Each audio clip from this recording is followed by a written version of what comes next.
আসসালামু আলাইকুম। Welcome to firewood LPG software.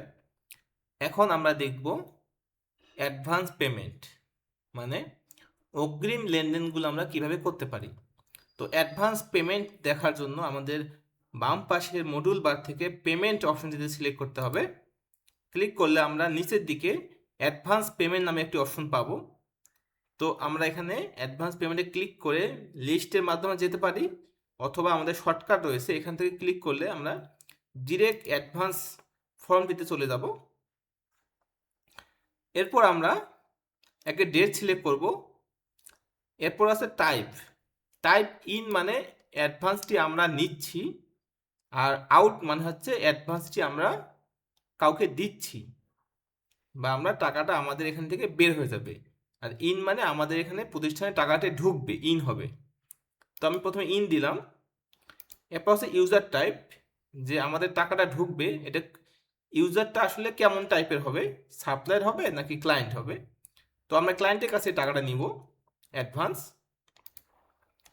এরপর আছে নেম, আমরা কোন ক্লায়েন্টের কাছে টাকাটা নিব আমরা সেই ক্লায়েন্টকে সিলেক্ট করব। আমি একটি ক্লায়েন্ট সিলেক্ট করলাম। আমরা দেখতে পাচ্ছি তার বর্তমান অ্যাডভান্সের ব্যালেন্স রয়েছে 38,000 টাকা। তো আমরা মূলত এখানে সচরাচর আমাদের সফটওয়্যারে ক্লায়েন্টের কাছ থেকে অ্যাডভান্স ইন করতে হবে এবং কি সাপ্লাইকে অ্যাডভান্স দিতে হবে। তো ফার্স্ট টাইম আমাদের ক্লায়েন্টের কাছ থেকে অ্যাডভান্স নিতে হবে। তো আমরা শুরুতেই ক্লায়েন্টকে আমরা অ্যাডভান্স দিতে পারবো না।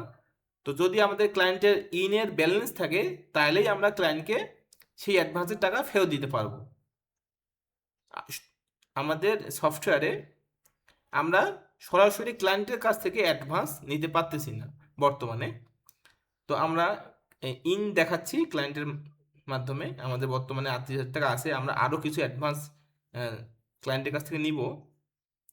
এরপর আছে পেমেন্ট মেথড, আমাদের অলরেডি সিলেক্ট করা আছে ক্যাশ। যদি আমাদের অন্য কোনো পেমেন্ট মেথডে আমাদের পেমেন্টটি ক্লায়েন্ট দিয়ে থাকে তো সেই মেথডটি আমরা সিলেক্ট করে নেব।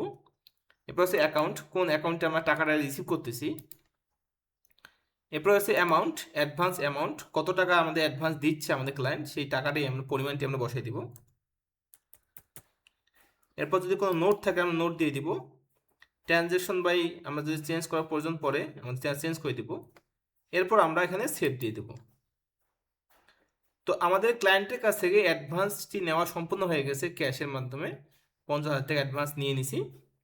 এরপর দেখব কিভাবে আমরা অ্যাডভান্স সাপ্লায়ারকে দিতে পারবো। তো সাপ্লায়ারকে অ্যাডভান্স দেওয়ার জন্য আমরা অ্যাড বাটনে ক্লিক করব। তো যেহেতু আমরা এবার অ্যাডভান্স দিব সাপ্লায়ারকে, তো এখান থেকে আমরা টাইপটি সিলেক্ট করব আউট। এরপর ইউজার টাইপ সিলেক্ট করব আমরা সাপ্লায়ার। এরপর আমাদের সাপ্লায়ারকে সিলেক্ট করব কোন সাপ্লায়ার কাছে দিচ্ছি। এরপর আমরা যে অ্যাকাউন্ট থেকে টাকাটা দিব সেই অ্যাকাউন্টটি আমরা সিলেক্ট করে নেব এখানে। তো ক্যাশ সিলেক্ট করলাম। এরপর আমরা অ্যাডভান্সের অ্যামাউন্টটি বসাই দিব। যদি নোট থাকে তাহলে নোট দিয়ে দিব। এরপর আমরা সেভে ক্লিক করব। তো আমরা সাপ্লায়ারকে অ্যাডভান্সটি দিলাম। তো এইভাবে আমরা অ্যাডভান্সগুলা অগ্রিম নিব এবং কি অগ্রিম দিব।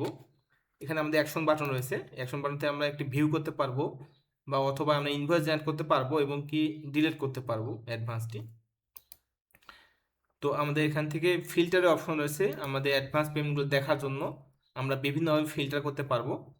আমাদের যদি যেগুলো অ্যাডভান্স ডিলিট করে ফেলছি সেগুলো দেখার জন্য আমরা এখানে ক্লিক করে ফিল্টার করলে আমরা ডিলিট করা অ্যাডভান্সগুলো দেখতে পারবো, অথবা আমরা বিভিন্ন ইউজারের টাইপ দিয়ে আমরা ফিল্টার করতে পারবো। ধন্যবাদ সবাইকে ফায়ারউড এলপিজি সফটওয়্যারের সাথে থাকার জন্য। আসসালামু আলাইকুম।